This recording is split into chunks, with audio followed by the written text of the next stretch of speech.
So you may have seen a video I made a while back talking about Puyo Puyo Tetris. I did a video on that. And in that video, I stated the price of the game is $29.99. Well, I'm only partially right about it because the $29.99 that you're going to pay is going to be on the eShop only.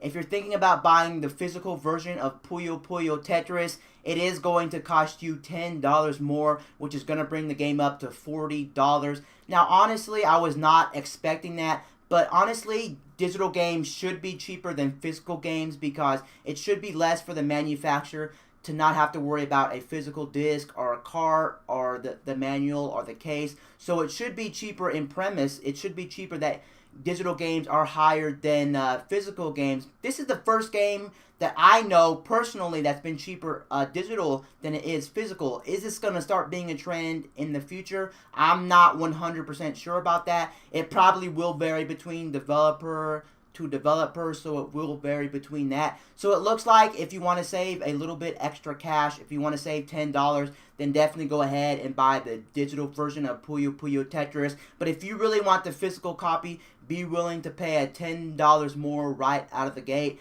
Now, something else I did notice, which I think some other Switch games in the future are doing this. I think RIM is doing this in the future. But it looks like if you're going to buy the game on another platform, because this game is on another platform, it's on PS4. If you're buying it on PS4, it's going to be the same price as the digital version on the Switch. It's going to be $29.99. But if you're buying the physical version of it on the Switch, it's going to cost you $40, $10 more. So the PS4 physical version is higher than the Switch physical version, which I don't understand as well. I can see developers saying, well, hey, guess what, guys? You're essentially getting two games for one. You're getting a handheld version and you're getting a console version, so we're going to charge $10 more, and people are just going to get used to it. Hopefully that is not a trend going forward. I don't think Nintendo is going to actually do that, but I can see some third-party developers saying, oh yeah, we can get away with charging $10 more than the rest of the version,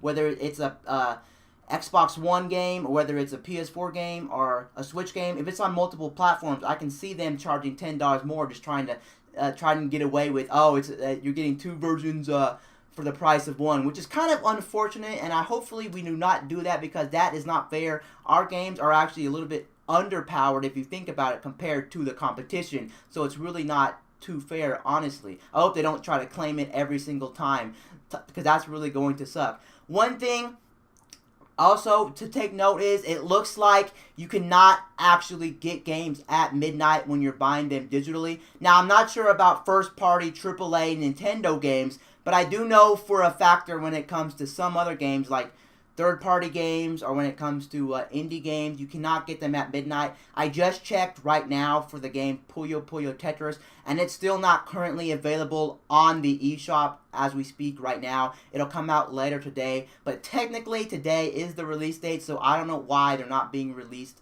today. Now I don't know about AAA games. Hopefully Nintendo won't do this with their own AAA games. Hopefully we can get them at midnight, because if Nintendo really wants us to get extra sales, why would they push the game back to the actual day? We want it right now, because I'm pretty sure if you go to the actual store right now and look for Puyo Puyo Tetris, you can probably get it in the retail store right now if you go down to your local store.